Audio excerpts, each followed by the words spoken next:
બન્યા છે ત્યારે મંચસ્થ આદરણીય પરમ પૂજ્ય ભગવતચરણ સ્વામી, આદરણીય પરમ પૂજ્ય રસિક બિહારી સ્વામી, આદરણીય શેખ સાહેબ વીડી પટેલ, આદરણીય ડોક્ટર અનિલભાઈ, સૌ પરિચિત વ્યક્તિઓ પણ આપ શ્રોતાગણોમાં બેઠા છો એ બધા જ, આદરણીય ભટ્ટજી અને વાલા આપ સૌ યુવાનો, બહુ ઓછો સમય લેવો છે અને મર્મ વધારે મૂકવો છે. લાઇટની શોડો ફેંકતી ફેંકતી ગાડીઓ રસ્તા ઉપર જતી હતી. કોઈ ગાડી આમથી આવતી તો કોઈ ગાડી આમથી આવતી, સતત રસ્તો ભરેલો હતો. રાત્રિના મધ્યે જાણે બપોર થયું હોય એવું લાગતું હતું. ત્યારે રસ્તાની બાજુમાં ઉભેલા વૃક્ષો વિચાર કરતા હતા કે હે ભાઈ, બાજુવાળા વૃક્ષને પૂછ્યું કે આપણે સાચા છીએ કે આ સાચા છે? તો કેમ? તો કે આ લોકો આમથી આમ જાય છે, પેલા લોકો આમથી આમ જાય છે અને આપણે નીચેથી ઉપર જઈએ છીએ. આપણે સાચા છીએ કે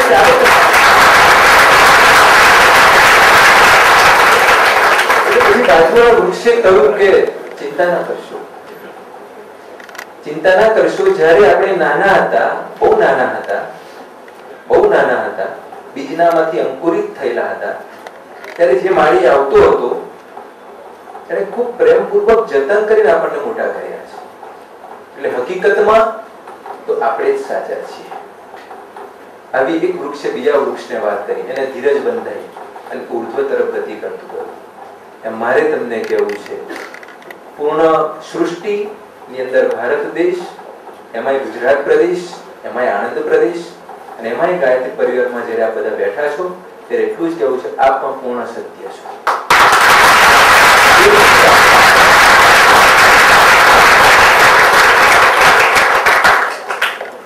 150મી આ જન્મ જયંતિ સ્વામી વિવેકાનંદની, પણ એટલું જ સુંદર ચિંતન મૂકવું છે કે વિવેકાનંદનું ધનભાગ હતું કે એને પરમ સદગુરુ રામકૃષ્ણ પરમહંસ પ્રાપ્ત થયા. અર્જુને બહુ વાતો કરી, આપણે બધા આટલી બધી વાતો ન કરીએ. રણ પ્રદેશમાં યુદ્ધ કરવાનું હોય અથવા તો એક્ઝામ હોય સામે, એ પણ એક રણ પ્રદેશ છે. ત્યારે આપણે આટલું બધું પુસ્તક લઈને વાંચવા બેસી, યાદ ના રહેતું હોય તો એક મંત્ર લઈએ, સાધુ જોડથી, ગુરુ જોડથી, સ્વામી જોડથી, તરત લાગી જઈએ કામે. પણ અર્જુન પણ ધનભાગી છે, કારણ કે કૃષ્ણ મળ્યા. હું એટલું જ ચિંતન મૂકીને જઉં છું કે આપણે આપણા મનને એટલું બધું ન બગડવા દો, કારણ કે આપણી પાસે રામકૃષ્ણ પરમહંસ પણ નથી અને શ્રી કૃષ્ણ પણ નથી. પોતે જ પોતાનામાંથી કંઈક સમાધાન પ્રાપ્ત કરીને આપણે કંઈક નવા બનવું છે. અને એ આ શિબિરનું આયોજન છે. આપણને વારે ઘડીએ કૃષ્ણનો સાથ સહકાર નહીં મળે, આપણને વારે ઘડીએ રામકૃષ્ણ નહીં સામેથી બોલાવે. નરેન્દ્રને તો કેટલી વખત એના મિત્રો સાથે રામકૃષ્ણ પરમહંસને ત્યાં જતા, ત્યારે નરેન કરીને કેટલા પ્રેમથી બોલાવતા. નરેન કે આ કોણ છે સાધુ, આ બાવો કોણ છે? હું તો એને ઓળખતોય નથી. એ સામેની નરેનને કહે, તું મને કોલેજથી આવું ત્યારે અહીંથી નીકળું ત્યારે ચોક્કસ મળવા આવજે. તો આ સદભાવના, આવો પ્રેમ માત્ર ગુરુ જ આપી શકે. અને આ બધાએ જ્યારે આવા ગુરુના પ્રેમમાંથી અંકુરિત આ ગાયત્રી પરિવારના સભ્યો છો ત્યારે ખૂબ આનંદ થાય છે. બધાને પોતાનું આત્મચિંતન પ્રાપ્ત થાય એવી સદભાવના સાથે વિરમું. આપ સૌને મારા જય મહારાજ, જય શ્રી કૃષ્ણ. ભટ્ટ કાકાનો ખાસ આભાર માનવો છે. ભટ્ટ કાકાએ આ બધું આયોજન કર્યું છે ખાસ, અને અમારી જોડેથી કામ કેમનું લેવું એ જ ભટ્ટ કાકાને આવડે. દરેક છોકરાઓ માટે એમણે નાની નાની બાબતો ધ્યાનમાં રાખીને અમારી જો વ્યવસ્થા માંગી છે. દરેક કે ભાઈ નાશે કઈ, સૂશે કઈ, એમને મચ્છર કરડશે કે નહીં કરડે, આ બધી જ વાતનું એમણે નાનું નાનું મારી જો ડિસ્કશન કર્યું છે. અને તમને બધાને પણ કહું છું કે ખાસ ભટ્ટ કાકા જેવા વડીલો હોય તો જ આવી શિબિર શક્ય બને.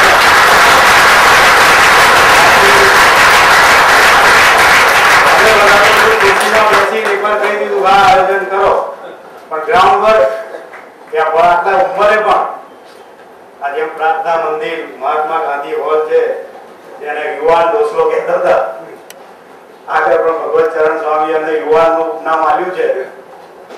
તો હું પણ એવું માનું છું કે ખરેખર અમને પણ થકવી નાખે એવા યુવાન છે.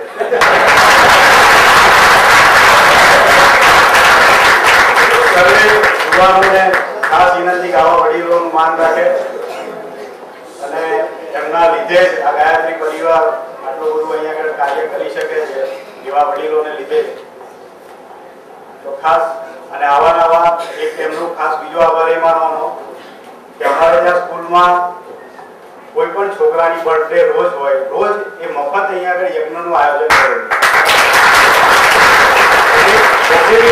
છોકરાઓમાં આવે છે અને અહીંયા આગળ એના લીધે ઘણું બધું છોકરાઓને થોડું પ્રોત્સાહન મળે કે ભાઈ ધર્મનું કામ કરવા માટે. તો મારે એની માટે ખાસ ઘણા ટાઈમથી એમનો આભાર માનવો હતો, પણ આજે એ જગ્યા મને મળી ગઈ યજ્ઞ કરવા માટે. અને આજે 24 કુંડની યજ્ઞ કરીને આ ધરતીને પવિત્ર બનાવી છે, એની માટે પણ શું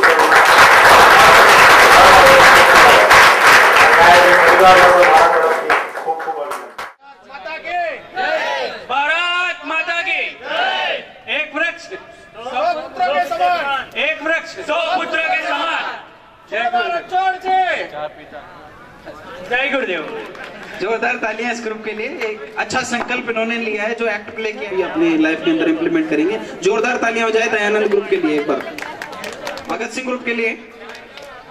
क्या चाय का असर दिख नहीं रहा है मेरे को. ભગતસિંહ અને બહુ આજના જમાનાની જે સૌથી હાઈ ટેન્શન અને અસરગ્રસ્ત માનવીનું જે થીમ છે અમે થીમ રજૂ કરી રહ્યા છીએ. પણ એકવાર જોરદાર તાળી થઈ જાય દોસ્તો, જોરદાર તાળી દોસ્તો.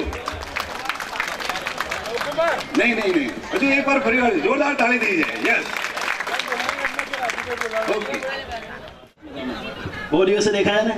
हाँ बस बहुत दिवस से જો કે આપણા બધાનું જીવન જ એવું છે ને, નોકરી ધંધો અને આજનું જીવનની અંદર જેટલી બધી હાડમાળી છે, દોડધામ છે, એને લીધે આપણે મળવું બી બહુ મુશ્કેલ છે. આવા સમય જ આપણાથી ભેગા થવાય. સમય કોઈ કાઢતું નથી અને કોઈને બધા પોતપોતાના પરિવાર સાથે સંકળાયેલા છે.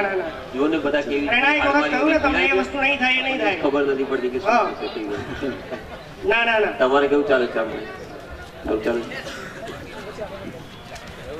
શું પ્રતિક મજામાં? દિવાળીના ટાઈમે ધંધામાં બરોબર મંદી ચાલી રહી છે. મારું 17 લાખનું નુકસાન થઈ ગયું. મારી ફેક્ટરીમાં બધા મજૂરો કોઈ આવતા નથી. બધો માલ મટીરિયલ બધું પડી રહ્યું છે, એમને બધું વેસ્ટેજ જાય છે.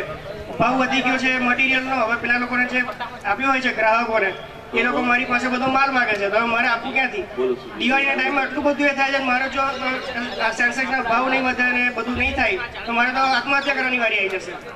એટલું બધું એવું ના પ્રતિકભાઈ, એટલા નિરાશ થવાની જરૂર નથી.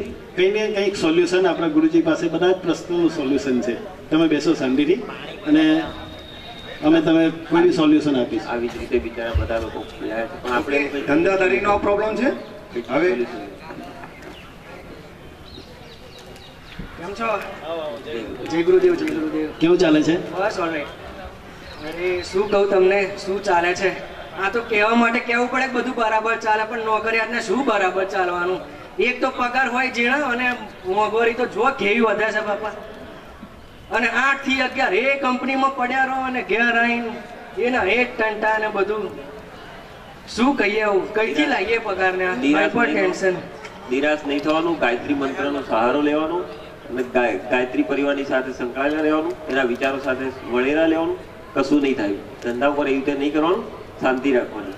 બોલો સુધીરભાઈ, શું કરવાનું? બધા લોકો આપણે નિરાકરણ લાવી દઈએ. હવે કંઈક રસ્તો કરી લઈએ એનો કંઈક તો કંઈક, કારણ કે બધા લોકો આવી જ નથી. મારી તો બહુ મોટી સમસ્યા છે. સ્કૂલે જાય છે? બહુ થાકી ગયો તો સ્કૂલે તો શું નામ જ ના લેશો. મમ્મી પપ્પા તો માથું ખાઈ જાય છે કે સ્કૂલે જા ટ્યુશન જા, સ્કૂલે જા ટ્યુશન જા. આખો દિવસ મારે સાયકલ ચલાવીને ટ્યુશન જવાનું થતું હોય છે, સ્કૂલે જવાનું થતું હોય છે. ટ્યુશન મારા સર અમુક વાર એવું કહેતા હોય છે કે તમે હોમવર્ક નહીં કરે તો 10 વાર લખવા આપી છે. એમાં તો અમે લોકો થાકી જઈએ છીએ હોમવર્ક કરતા. સાયકલ ચલાવીને છે, ટ્યુશન જાય, સ્કૂલે બહુ જ થાકી જઈએ છીએ અમે તો. હવે લાગે છે કે પપ્પા મમ્મી પપ્પા એવું લાગે છે કે અમને હવે ફ્યુચર ઇન્સ્યોરન્સ કરવા લાગે છે. બેસું શાંતિથી મંત્રનો ઉચ્ચાર કરવાનો અને શાંતિથી ધ્યાન કરવાનું, એવું કશું જ નહીં થાય. હો, શાંતિ.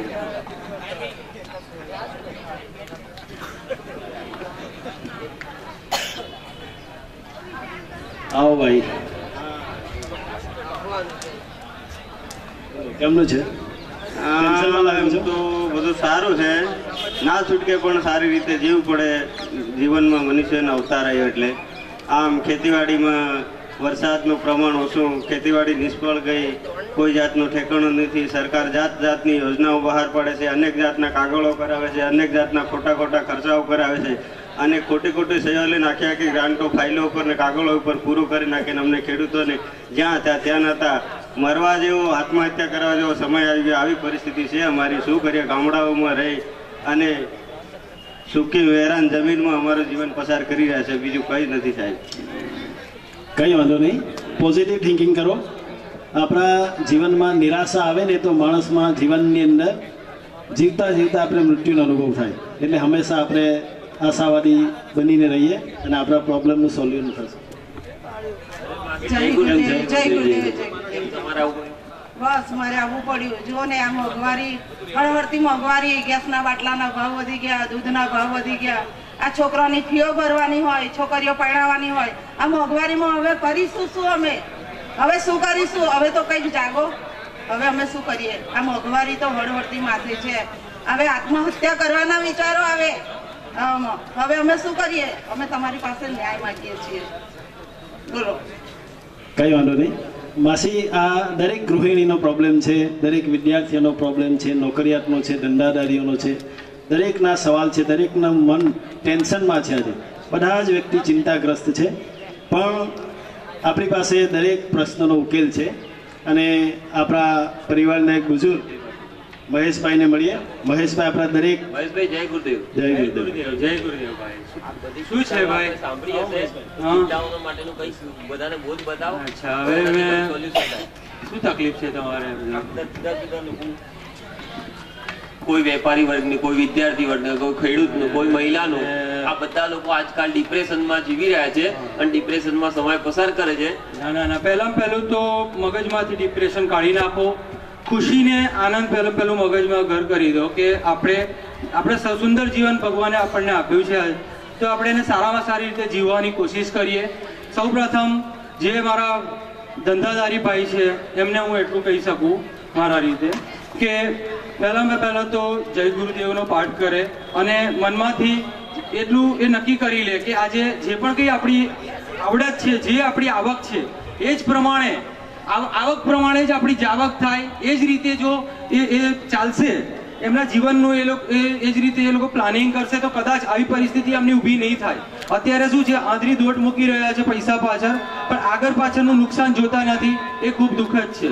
તો મારી વિનંતી છે દરેક વેપારી ભાઈઓને કે પહેલું તો મન શાંત રાખો, યોગા કરો, પ્રાણાયામ કરો અને મન શાંત રાખીને તમારા પરિસ્થિતિ પ્રમાણે તમે યોગ્ય રીતે તમારો ધંધાને ચલાવો, નીતિ રાખો તો કદાચ તમારો ધંધો ખૂબ સારી રીતે ચાલશે અને ઈશ્વર તમને બરકત આપશે.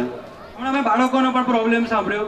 હવે બાળકોની એવી તકલીફ છે કે સવારથી ઉઠીને મા બાપ એક જ ઈચ્છા રાખે છે કે મારા છોકરાઓ ડોક્ટર બને, એન્જિનિયર બને. અરે પણ આટલું નાનું બાળક છે, જો એને એની જિંદગી તો જીવવા દો. શા માટે અત્યારથી તમે એનું પ્લાનિંગ કરો છો? પહેલા એને તો નક્કી કરવા દો કે એને શું બનવું છે. તો શા માટે તમે એને પર ફોર્સ કરો છો?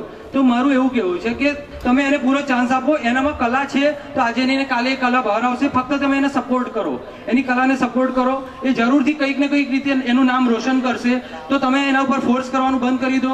આટલા નાના કુમળા બાળકોની ઉપર અત્યારથી તમે ટેન્શન એમને આપવાનું બંધ કરી દો અને એમને સારા અધ્યાત્મના માર્ગે વાળો. કદાચ એ રીતે પણ એ ધીમે ધીમે એમનું જીવનનું સુંદર રીતે પ્લાનિંગ કરતા શીખી જશે.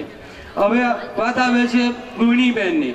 આજની ગૃહિણી, આજે ગૃહિણીની પણ એવી પરિસ્થિતિ છે કે પતિ તો કમાઈને લાવે જ છે, પણ એવું છે કે પતિને કમાઈ લાવે એના કરતાં એના પૈસાનું પ્લાનિંગ કરવાનું એને ટેન્શન વધારે હોય છે. આજે એ રીતે જીવતી હોય છે કે આજે મારે આટલા બાંધી મુદતની, આટલા બાંધી આવકની અંદર મારે ઘર કેવી રીતે ચલાવવું. તો ગૃહિણીને પણ વિનંતી છે કે ગૃહિણીઓ ખૂબ ધ્યાન રાખે, પોતાના પતિને મદદરૂપ થાય અને પોતાના કુટુંબની દરેક જવાબદારીઓ જે રીતે સંભાળે છે એ વધુ સારી રીતે એને મેનેજ કરવાની કોશિશ કરે. બાળકો હોય, યુવાન છોકરીઓ હોય કે કોઈ પણ હોય, બધાને બેલેન્સ કરી, કારણ કે આખું કુટુંબ જે બને છે ફક્ત ગૃહિણીથી જ કુટુંબ બને છે. તો ગૃહિણીની સૌથી મોટી જવાબદારી છે કુટુંબ પ્રત્યેની. તો ગૃહિણીઓ તો ટેન્શન લેવાનું નથી, એ તો માતા છે, જનની છે, બેન છે. તો તેઓએ તો બધાને સાંત્વના આપવાની છે અને કુટુંબને દરેક જણને દરેક પ્રોબ્લેમની અંદર મદદરૂપ થઈને તે લોકોને સારી રીતે એમનો ઉકેલ આવે એવો પ્રયત્નો કરવાના. કે આજે આ સુંદર અવસર છે આપણી પાસે. આજે દરેક જાતના પરિસ્થિતિમાંથી બધી જાતના બહેનો, ભાઈઓ, દરેક જાતના વર્ગમાંથી બધા વ્યક્તિઓ અહીં આવી રહ્યા છે આજે અહીં આગળ. તો અમારો એક જ સંકલ્પ છે કે આજે આવો આપણે બધા ભેગા થઈએ અને આજે આટલા સુંદર અવસરે આજે સુંદર જય ગુરુદેવ બોલી અને આપણા શ્રી ગુરુદેવની છત્રછાયામાં અહીંયા આગળ આજે સંકલ્પ લઈએ કે આપણે આવા કોઈ પણ જાતના કોઈ વ્યભિચાર, કોઈ પણ વ્યસન, કોઈ પણ જાતનું ખોટું આધરું અનુકરણ કે સમાજના કુરિવાજ જો બધાથી દૂર થઈ અને સુંદર સારું જીવન જીવવાનો પ્રયત્નો કરીએ, આધ્યાત્મના માર્ગે ચાલીએ. જય ગુરુદેવ, જય મા. परम पूज्य गुरुदेव नो एक मैसेज है, सदवाक्य है, आवश्यकताएं कम करे और परिस्थितियों से तालमेल बिठाए.